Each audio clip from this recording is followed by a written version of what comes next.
Hello wonderful people, welcome back again to Anointed Lady TV, the home of news and politics. And we drop news every day, and we also react to every videos that comes our way. If it is your first time in this channel, you are highly welcome. Thank you so much for stopping by. And if you are returning subscribers, we appreciate you for your massive support, and we say may God richly bless you all for supporting this channel. And if you haven't subscribed, please kindly smash on the subscribe button, put on the bell so you get to know anytime we drop a new video. I have a video to present to you this very moment, and I will be watching that video with you. And after watching, let's drop our opinion constructively at the comment section, like our videos, and also share our videos if possible. Bye for now. Please sit down. You are welcome to our bi-weekly briefing on the Armed Forces of Nigeria operational efforts. The Armed Forces of Nigeria has sustained their operational engagements across the country against all criminal elements that have caused problems in all the geopolitical zones in the country. These operations yielded significant results, notwithstanding some negative effects and incidents of the past week. This is evident in the reduction of the spate of incidents recorded, massive surrendering of terrorists in the northeast, as well as reduction in the proscribed dependent people of Biafra activities in the southeast, and economic sabotage in the south and southwest zones of the country. Today's brief, therefore, we highlight some of our operational efforts that yielded significant results between 12 August and 2nd September 2021. Now a look at Operation Hadinkai. Within the period under review, troops of Operation Hadinkai sustained their operations against terrorists in the Northeast Theater of Operations. The counterinsurgency efforts of the troops through kinetic and non-kinetic operations compelled the terrorists to surrender in large numbers. Suffice to note that within the last few weeks, more than 5,819 terrorists comprising of foot soldiers and their commanders have surrendered with their families to own troops in the northeast zone of the country. A total of 565 Boko Haram terrorists comprising of 3 commanders, 4 amirs, 5 nakibs, and 5 cattle rustling specialists of the surrendered Boko Haram terrorists and their family members were handed over to Borno State Government in Maiduguri for further management after thorough profiling. Meanwhile, on 14th August, own troops repelled terrorist attack in Borno State as well, with the support of the air component through air interdictions. They inflicted heavy casualties on the terrorists and their equipment. No fewer than 48 terrorists, 20 arrested, including fighters and commanders, were neutralized, and their logistic base and facilities, including 3 gun trucks, were destroyed in the process. Cumulatively, a total of 52 assorted arms, about 2,000 rounds of assorted ammunition, and AK-47 rifles were recovered. Others include hand grenades, commando mortars, locally fabricated rifles, Dushka anti-aircraft guns, Dane guns, among others. A total of 7 terrorist collaborators, informants, and logistics suppliers were arrested and handed over to appropriate prosecuting agencies for necessary action. Now a look at Operation Hadarin Daji. In Operation Hadarin Daji, own troops have sustained their operations against bandits, kidnappers, and other criminal elements in the Northwest geopolitical zone. Troops within the period arrested criminal informants, their collaborators, whose activities have been causing setbacks for own troops in the zone. Cumulatively, a total of 15 armed bandits and 2 armed robbers were neutralized, 13 bandit informants arrested, 15 motorcycles recovered, 2 AK-47 recovered, and 33 victims were rescued from the kidnappers. 66 other criminal elements were arrested, and some vandalized railway sleepers and tracks were recovered from them within the same period. The operations that led to significant results were carried out at Gidanzuma, under Kwatarkwashi district, and Bakinwa in Gusau local government area. Mutguzi and Gora, Namai villages in Maradun local government of Zamfara state. Others are along Gurubi Shimfida Road in Jibia local government area of Katsina state. Other locations where significant results were recorded include Magam village in Tangaza local government area of Sokoto state, Faskari town and Basari Ruma general area, all in Basari local government area of Katsina state, as well as Jibia town in Jibia local government of Katsina state as well. Now a look at Operation Safe Haven.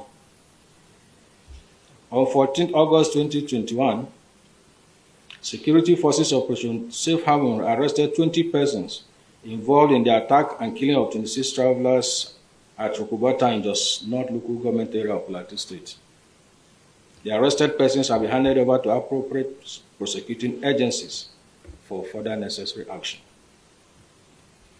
In a related development, on 27th August 2021, troops conducted raid operations at Rikos, Jos North local government area of Plateau State. Also, in the course of the operations, troops arrested 4 suspected Sarasuka members. The suspects were profiled subsequently and handed over to relevant security agencies for prosecution. In the same vein, on 27th August as well, own troops arrested 3 criminals, namely Mujahid Isa, Kamal Isa, and Abraham Jibrin in connection with the attack on one Mr. Aliyu Mukhtar at the limit Jos in Jos North local government area of Plateau State. The suspects are undergoing interrogations and will be handed over to relevant security agencies for further action. In another development, on 27 August 2021, own troops in conjunction with the Nigerian police and some vigilante group responded to a distress call on attempted kidnap of one Mr. Ayuba Pamat, Rantia gas plant, Jos. Troops engaged the gunmen and neutralized one of the kidnappers. One AK-47 rifle was recovered during the encounter. Efforts are ongoing to apprehend the fleeing gunmen. Similarly, on 29 August, own troops on stop and search operation intercepted one Mr. Francis Achi on motorcycle with 3 unfinished locally fabricated revolver rifles concealed in a sack along Ganawuri Manchok Road in Irion local government area of Plateau State. The suspect is currently undergoing interrogations. Now a look at Operation Wild Stroke. Troops of Operation Wild Stroke on 13 August responded to distress calls of armed herdsmen activities at Udei and Uredu towns in Benue State, during which the troops repelled the armed bandits' attacks on the villages. Own troops destroyed 3 criminal camps and recovered 23 rusted cattle and 3 motorcycles. Similarly, on 14th August, troops of fighting patrol intercepted and arrested 9 cultists who had been terrorizing Utonkom community in Ado local government area of Benue State. In another development also, on 15 August, troops on credible intelligence ambushed and arrested some railroad vandals at Seguma village and recovered some railroad tracks and sleepers, while the criminals were handed over to the appropriate prosecuting agencies for further action. Furthermore, on 16 August, troops carried out raid and clearance operations at criminal hideouts at Ter village in Sankera Uyim Council Ward and Ukpam community in Guma local government area of the state. Arrested 2 notorious armed robbers named Mr. Andosu Abba and Mr. Emmanuel Gobu, respectively. Now a look at Operation Delta Safe. Troops of Operation Delta Safe within the period in focus conducted a series of anti-illegal oil operations in their area of responsibility.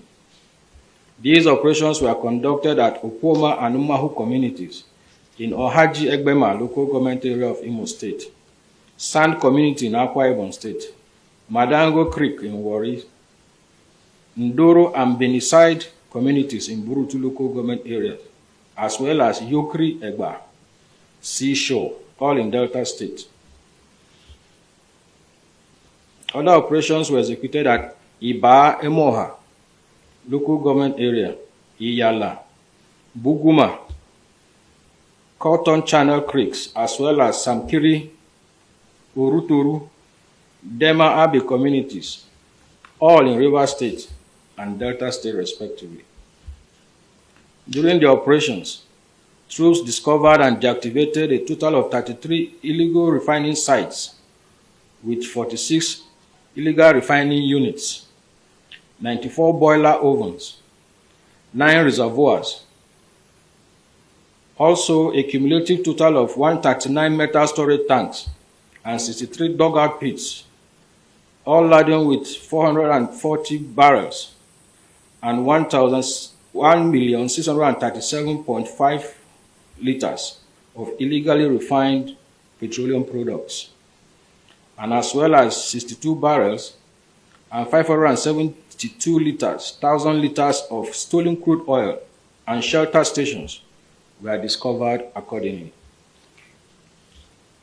Other illegally refined products intercepted and immobilized were a wooden boat used for transportation of illegal oil products, 321 polythene bags laden with petroleum products, 16 drums and 15 jerry cans, all containing illegally refined petroleum products. Furthermore, within this period, own troops disconnected all illegal pipes connecting to Shell Petroleum Development Company pipelines around Okporowo right-of-way in Ahoada local government area and Edoha community, also in Ahoada local government area of Rivers State. In the same vein, troops discovered and immobilized a Cotonou boat laden with 2,000 liters of stolen crude oil. Furthermore, own troops carried out cordon and search operation around Boni local government area, recruitment and empowerment center in search of mastermind of kidnap incidents at Abalamabie community in Boni local government area. During this operation, troops arrested a notorious kidnapper identified as Mr. Promise, aka Bumi, who had been on security forces watch list for a long time. Now a look at non-kinetic activities of the Chief of Defense Staff. In his continued consultations with military veterans of the armed forces of Nigeria and the various geopolitical zones of the country, the Chief of Defense Staff, General L.E.O. Irabo, affirmed that the armed forces of Nigeria remain at the forefront in tackling the myriad of security threats confronting the nation. He stated this while interacting with the retired senior military officers of the North Central Zone, held on 18th August in Makurdi, Benue State. In the same vein, while in Yola, Adamawa State, in Northeast Geopolitical Zone on 24th August 2021, General Rabo hailed citizens and their support, allayed the fears on surrendered insurgents as he engaged senior retired officers in the security parley within the region. He expressed appreciation to the citizens and residents of the zone for their genuine support in the ongoing intensive clearance operations by troops of the armed forces of Nigeria toward the restoration of permanent peace in the Northeast Zone. He equally allayed the fears of general public on the ongoing mass surrender of Boko Haram and Islamic State of West African Province ex-fighters. In a related development, on 27 August 2021, the Chief of Defense Staff held a security interaction with retired senior military officers from the South-South geopolitical zone of the country in Asaba, Delta State. The Chief of Defense Staff maintained that the military remains at the forefront of leading the war against every form of criminalities as the concern of Nigeria avail the armed forces the mandate for supporting civil authority. He stressed that the retired senior officers are the best hands and most qualified to assist the fight against insecurity and champion of peace and security in the country. He urged them to join hands with the military to bring lasting peace to the country. During the same parley, he said the security challenges in the Niger Delta region needed a holistic approach and called on stakeholders to contribute their quota in this quest. Now we look at Chief of Defence Staff visit to Plateau State yesterday, 1st of September 2021. In his quest to entrench a lasting peace in Plateau State, the Chief of Defence Staff, General Eli Oirabo, undertook a walking visit to Jos, Plateau State on 1st September 2021. He held a stakeholders meeting in Jos, Plateau State with the Governor, His Excellency Simon Lalong, and all the traditional rulers, religious leaders, and community leaders in the state at the Government House, where discussions were held on the security challenges in Plateau State. The discussions were largely successful as all stakeholders pledged their support for peace and security in the state. Thereafter, the Chief of Defence Staff paid a visit to the palace of the traditional rulers of Jebu Miango community, where he met the traditional ruler of the community, Mbrangwe, Right Reverend Ronke Aka, and that of Anaguta community, His Royal Majesty, Pozo Johnson Jauromagaji, the Oja of Anaguta, where he commiserated with the traditional rulers and people of those communities on the recent unfortunate incidents in their domain. Finally, the visit was another success story in the Chief of Defence Staff non-kinetic initiatives in achieving peace and security in the country. And gentlemen of the press, I wish to state that the armed forces of Nigeria remain steadfast in the fight against all forms of criminality in different parts of the country. The Military High Command appreciates the continuous sacrifices of the troops in the field and various theaters of operation across the country. It salutes their courage, resilience, and commitment towards achieving sustainable peace in the country. We also appreciate the general public and the press for the continued support and further encourage them to avail the armed forces of Nigeria with credible and timely information that will facilitate our proactive engagement in all the theaters of the operation. Once again, I want to thank you for your attention, and the pictures will be made available to you people at the end of this statement. Thank you very much, and God bless.